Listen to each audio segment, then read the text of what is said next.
a title as the man it pertained to. A pity he wasn't more like his brother. Just thinking of Bennett made her smile and look forward to the visit. Bennett was charming and approachable. He didn't wear that invisible but somehow tangible crown every minute of the day. Alexander was like his father. Duty, country, family. That didn't leave much time for relaxation. Well, she wasn't here to relax either. She was here to talk to Alexander and to talk business. Times had changed, and she wasn't a young, impressionable girl who could be awed by royalty or hurt by unspoken disapproval. No, Alexander was too well-bred ever to speak his disapproval, but no one Eve had ever known could convey it more clearly. If she hadn't wanted to spend a few days in Cordina again, she would have insisted that he come to Houston. Eve preferred discussing business on her own turf and on her own terms. With a smile, she stepped from the limo. Since she'd given up the first, she'd just have to make sure she won the second. Dueling with Alexander and winning would certainly be a pleasure.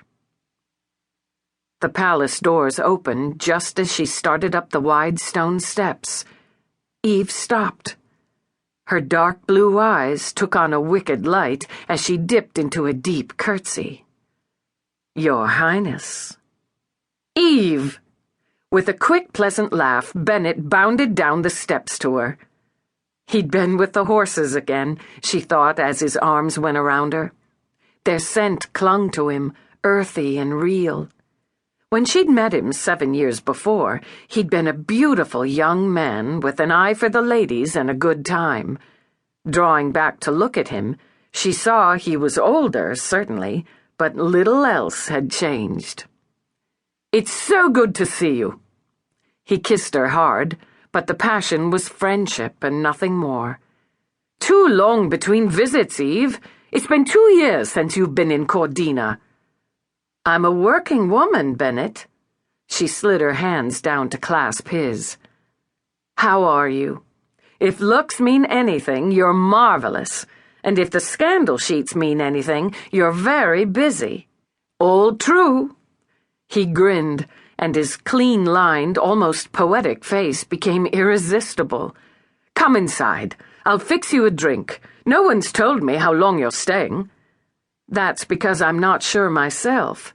It depends." Her arm hooked through his, she entered the palace.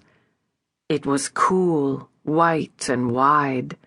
Stairs swept up the side of the main hall, curling up and beyond the lofty ceiling. She'd always felt steady here, secure with the flavor of antiquity, continuity. Tapestries stretched over the walls, swords crossed with blades gleaming. A Louis XIV table held a bowl of distressed silver overflowing with jasmine. "How was your flight?" Long." They turned off the main hall into a parlor where the drapes were open wide and the sun spilled in. The rays had long since beaten into the upholstery and faded it comfortably. There were roses here, rising out of porcelain and crystal. Eve dropped onto a sofa and drew in the scent. "Let's say I'm glad to be on the ground, glad to be here. Tell me how everyone is, Ben. Your sister?" "Bree's wonderful. She'd planned to meet you at the airport, but her youngest has the sniffles." He chose a bottle of dry vermouth and poured it over ice. One of his greatest charms was never forgetting a woman's preferences. "It's still hard, after all these years, to picture my sister as a mother, especially a mother of 4. I've a letter from Chris and orders to hand-deliver it. She also wants a full report on her goddaughter. Let's see, which one is that?